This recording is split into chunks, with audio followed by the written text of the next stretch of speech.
these things are gonna be worth so much money. Sully, but the nickname is Big Blue. The old DTM cars were pushing like 250 to 280 horsepower.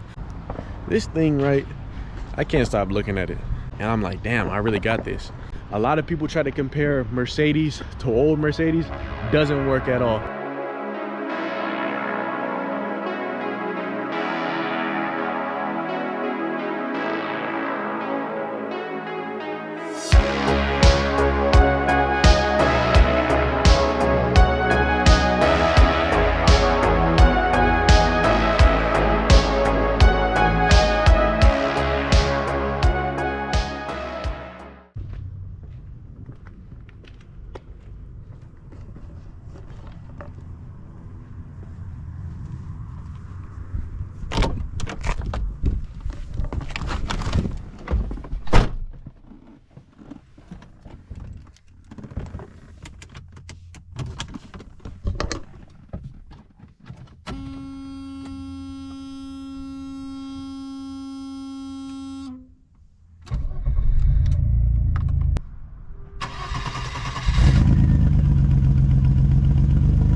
Y'all know that sound is beautiful.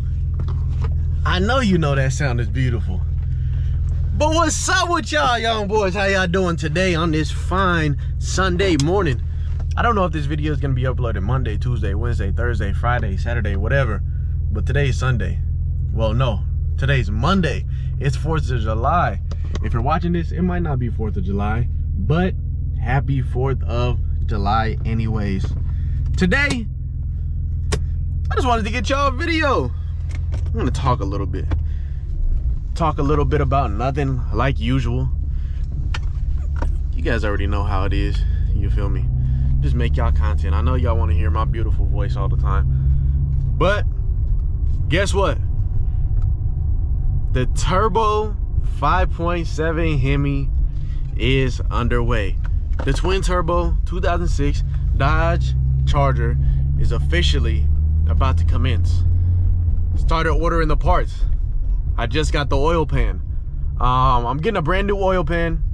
I want a new oil pan. I don't care, right?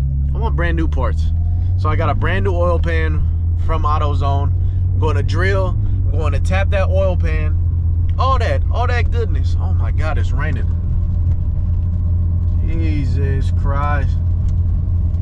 Jesus Christ. It actually looks good outside. It's nice and bright, but it's over here raining.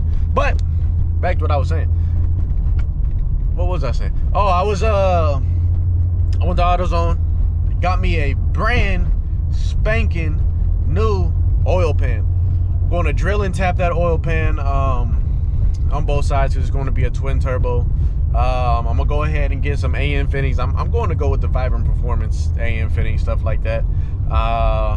It's going to be a straight feed right from the turbo, so it's going to be pretty simple. I'm thinking about getting it welded, but I think eventually I'm going to be going with a billet oil pan. I might go dry sump. I'm gonna tell you guys this right now. I don't know what I'm going to be really using the Charger for. I want to do a lot of stuff in straight lines, rolls, drag races, but I don't want to be limited to just that. I want to kind of do road courses and stuff like that. I want to take this thing drifting, stuff like that. I want to be able to really use the car how it was supposed to be meant. It was meant to be beat the fuck out of. So I want to beat the fuck out of it. And what better way to do that than get a dry sump oiling system? Because if you guys don't know, the 5.7 Hemi is really any modern Hemi in general. It has a wet sump oil system.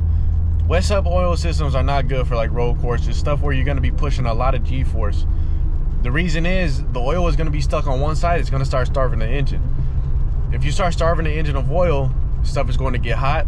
You're going to get a lot of friction, and stuff is going to seize up. You're literally going to start welding your engine together without welding it together. That's not something I want to do.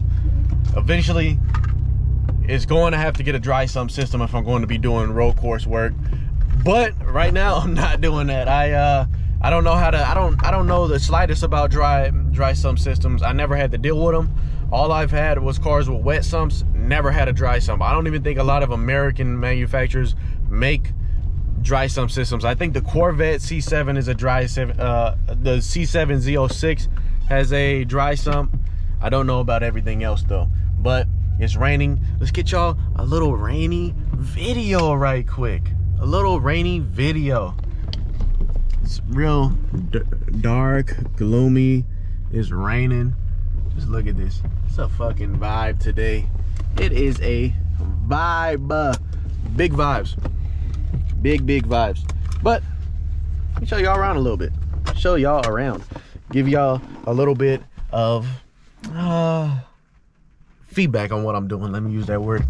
So, first off, I don't know if a lot of manufacturers really do the single windshield wiper. Don't mind all that dirtiness right here. It has to get detailed. But how many manufacturers do you guys actually know of that actually do the single windshield wiper? I barely see that at all. The single windshield wiper is, I think it's a lot better than the two windshield wipers. It gets a lot more surface area, if you guys know what I mean. But this thing is absolutely beautiful. I take you guys to this spot a lot, I know, and I just talk a lot, I know, but hey, I just love this car so much. I got to bring the charger over here. That's the only car so far I haven't brought is a charger, and the truck's not even out here. Other stuff is not even out here, so I can't really show you guys that much. I didn't even pop the hood. Jesus Christ, it's raining, but fuck it, we'll still give you guys some fucking content. What do I look like? What do I look like not bringing you guys content? All right, let's see this. Oh my God, Jesus. So it's right here. If you guys don't see right here, I got me a new coolant expansion tank cap. The reason why I actually had to get a new coolant expansion tank cap is the old one, which is, I think it's in the car. I'll show you guys right quick. I think it might not be in here anymore. Oh, yep, it's right here. It is right here. This old one right here, I just put it back in there like that. This old one right here, right? It was letting pressure get into the system. If you guys can't see, let me show you guys right here. It was letting air and pressure get into the system. If you guys can't see that like that, that's all coolant on there. And the coolant was actually under there, under that this little gasket right here. There was actually coolant right under there, and it was sitting under there. And I was actually sitting parked one day. The car overheated. I know these fans don't work, so that could also be a factor into why it overheated, which I actually think that's a factor. Plus, this little tiny ass clutch fan is just garbage. Going to be replacing that with electronic cooling fans, but it's just, they're pretty garbage, I'm telling you. The clutch fans, that's why I'm going with electric. But the car actually overheated. It overheated, and I was like, bro, why did this happen? And so I actually went, looked at everything, and I actually seen that there was like vapor coming out of the coolant expansion tank, and it was coming from under the cap. So I was like, nah, that's not going to happen. I'm not going to have this happening. So I went to AutoZone same day, got me a new coolant expansion tank cap. That cap is rated for 20 psi, so it should be completely good with this, even when it's under boost, when I end up boosting it. But look at this. If you guys don't know anything about exhaust, right, this one has two separate banks to where cylinders, I forgot which cylinder fires, but these are three cylinders, right? And then those are three cylinders, and they're not on the same bank. If you guys don't know, an inline six can sound like a V12. The reason is, a V12 is basically two inline sixes put together. Think about the 2GZ FE, the V12 out of the Toyota Century. That is basically two 1JZs stuck together. Not exactly, but it's almost the same concept. Which this, right, if you really think about this, right, which it's not, but the M103 could be half of one of the Mercedes V12s. Forgot the engine code for the V12s, but it could sound almost identical to one of the Mercedes V12s, like out of the older S600s, or out of the well, the Pagani's. It could sound just like that. There's a video online of somebody with a BMW, I forgot which inline six it was, but it sounded just like an Aventador. I'm telling you, it sounded just like an Aventador. If I could find the clip, I'll show you guys it right now.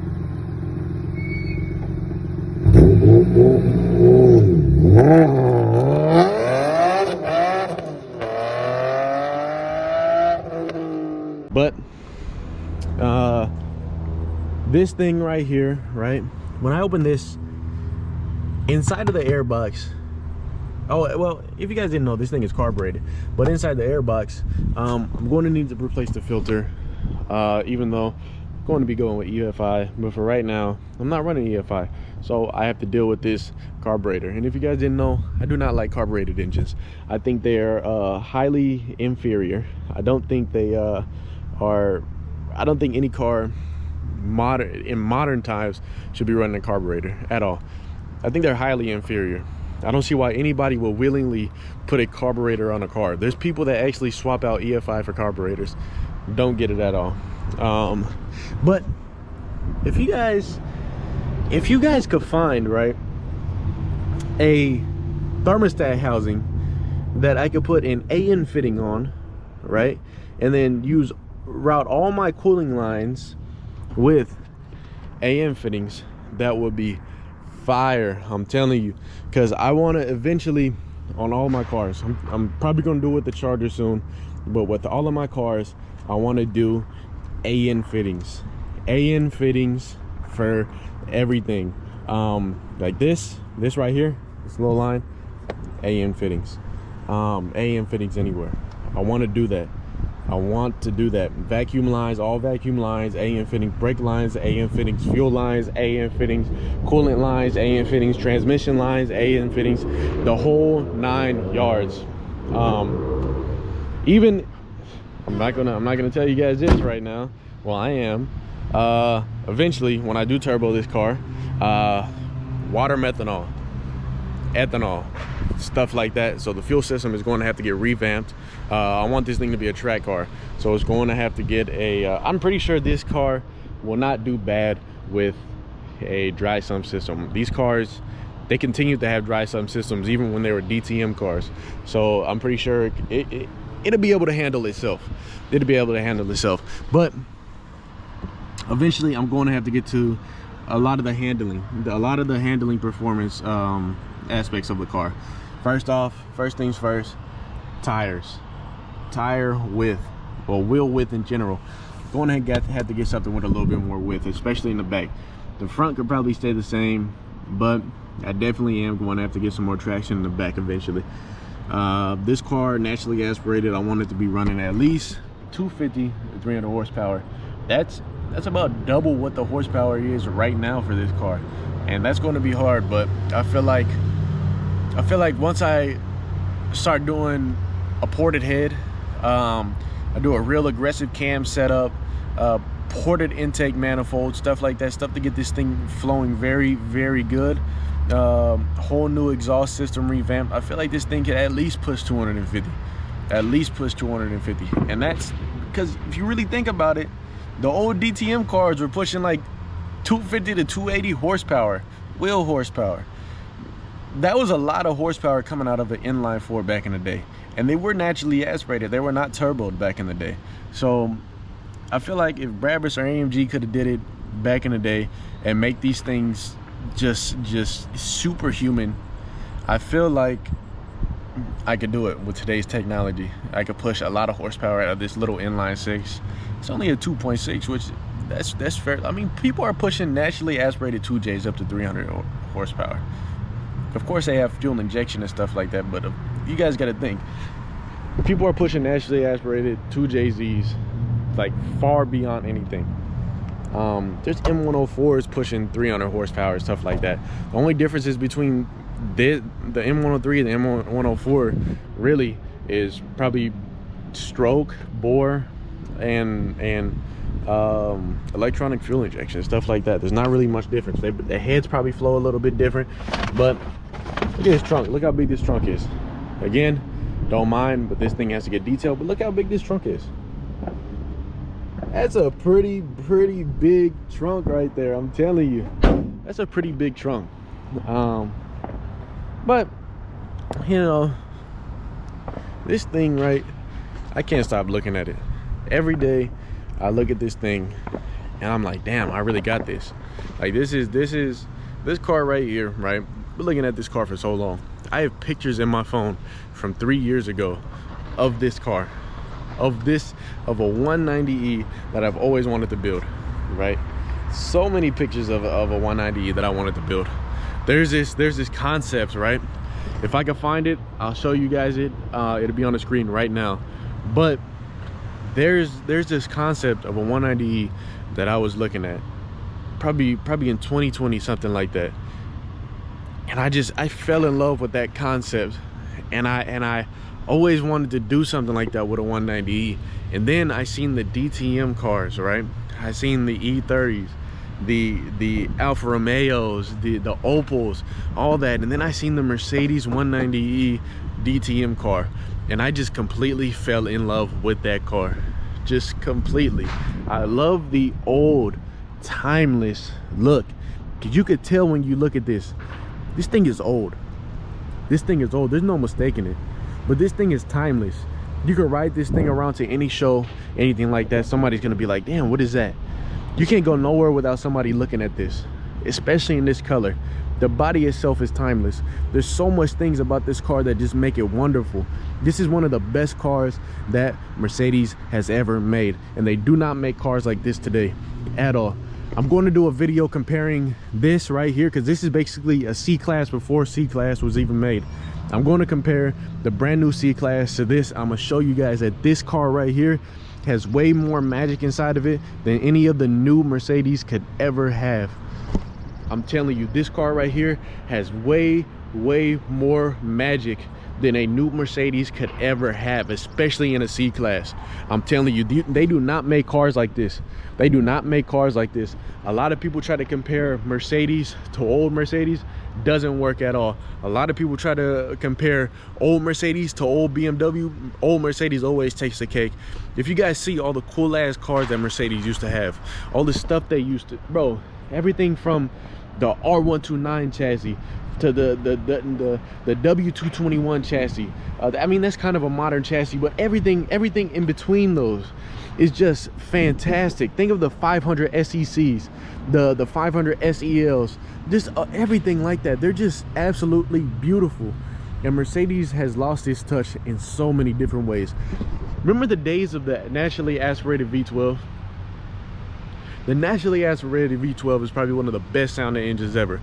Mercedes does not have that sound in that V12 now at all. The new Pagani doesn't sound like it used to at all. It doesn't have that magic to it, that oomph, you get what I'm saying? But I'm telling you right now, I'm in love with this car to the point where I can't stop driving. I've been driving this thing daily, and let me tell you, miles per gallon, not that bad. I probably get 20 to 23 miles per gallon just driving city wise. I barely have to, I probably fill this thing up once a week. I drive it a lot. I drive this thing a lot. I drive it through the forest. I go fast in it, all that. I got the muffler deleted and all that, so now I'm just making noise. I'm just making a whole bunch of noise with it for no reason. You guys know I gotta give you a clip. So hey, here's a clip right here.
gonna tell you guys straight up, this is probably one of the best investments that I've ever made, hands down.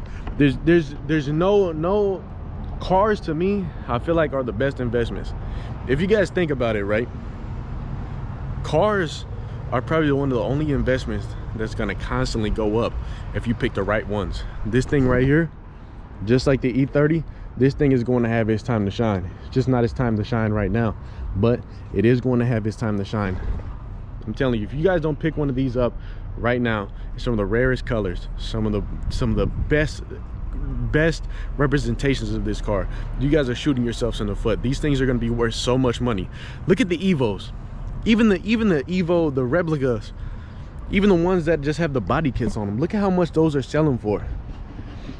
Guarantee you go to Facebook Marketplace, offer up anything like that, these cars right here with an Evo 2 body kit on it, or even an Evo 1 body kit, or the Euro examples of these, they're selling for $10,000, $20,000, $30,000.